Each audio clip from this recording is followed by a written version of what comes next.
in order for you and for me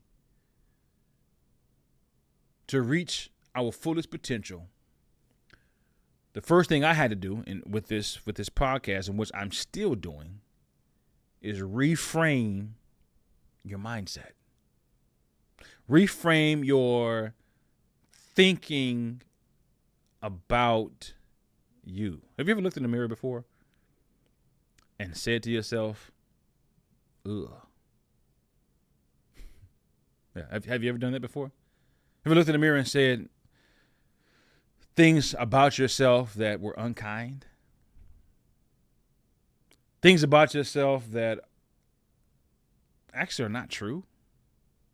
But to make yourself, I don't know, feel some kind of pity for yourself, you've said some stuff about yourself that, yeah, that's not nice. Have you ever said to yourself, in fact, many of us, forget the outside world, if you overcome your own rejection and learn how to embrace who you are, learn how to embrace your unique gifts and talents. I can't think of the lady's name. Oh man, I can't think of her name. When it comes to mind, I promise you, I'll let you know who it is. Maybe on the next episode. Oh man. In fact, while I'm talking, I'm gonna try to look her up. But she said something the other day that blew my mind. She was a guest on a podcast, and yes, I am looking it up in real time. She was a guest on a podcast, and Shelby Clement. Yeah, Shelby Clement. She does this marketing.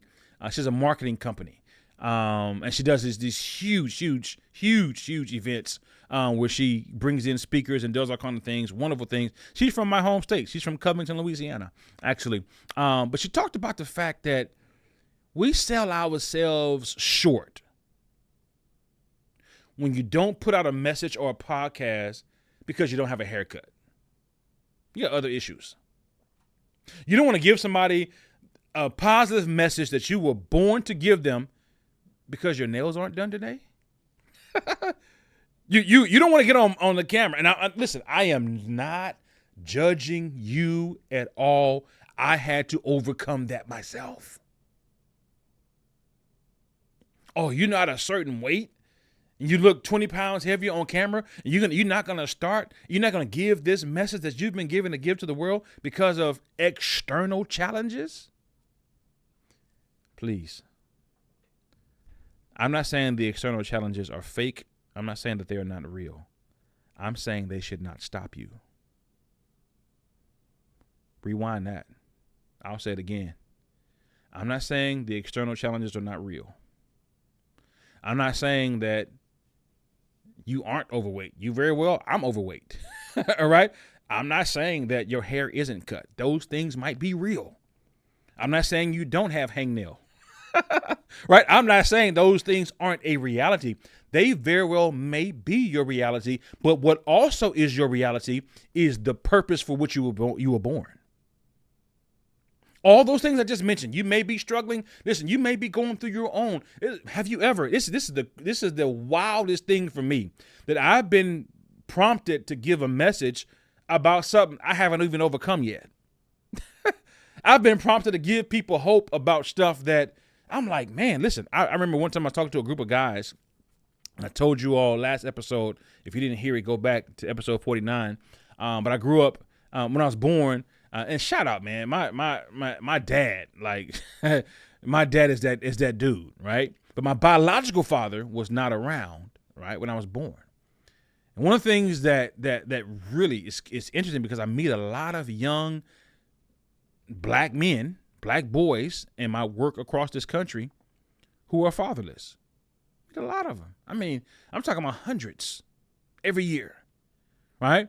And I look at them as they're sitting in the bleachers while I'm giving an assembly speech, or in a classroom as I'm doing a classroom demonstration, or whatever the case might be, and I see myself.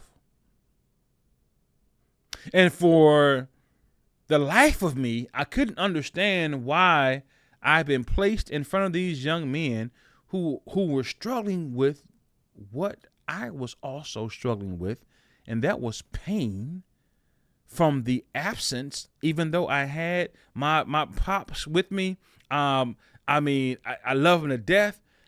But the pain also of my biological father don't want to be a part of my life. That's a trip.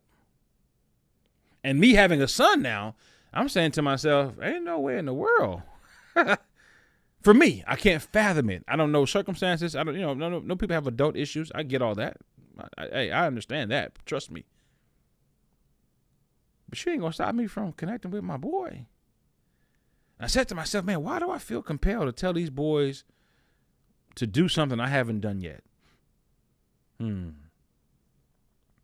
it finally hit me. I mean, I was asking these boys to forgive their absent fathers, and I'm 40-something years old, and I hadn't forgiven my absent father. And sometimes, and I'm getting back on track in a minute. Journey with me for a minute. I had to ask myself, I had to come to the realization, I should say, that I was compelled to give these young men that message over and over again, because it was not only prompting them, but it was reminding me that I need to do what I'm telling them to do. It was reminding me of this reality that, hey, the same medicine you're giving them, you need to take it for yourself because you're still sick. And it works that way sometimes. It blows my mind sometimes how I'm compelled to tell somebody to do something, and I'm like, oh, unless you want to feel like a fraud, go do it yourself. And that young lady, Shelby Clement, and she was talking on that podcast episode to one of my favorite speakers in the world, Trent Shelton. And she was talking about, why don't you post that messy bun picture? I mean, you want to wait till you put the hairpiece in, the lashes on, but people know that's not the real you. Why don't you post the one where you've been crying all morning and and you've got snot coming out your nose? People can actually more relate to that, right, than the picture with all the makeup on.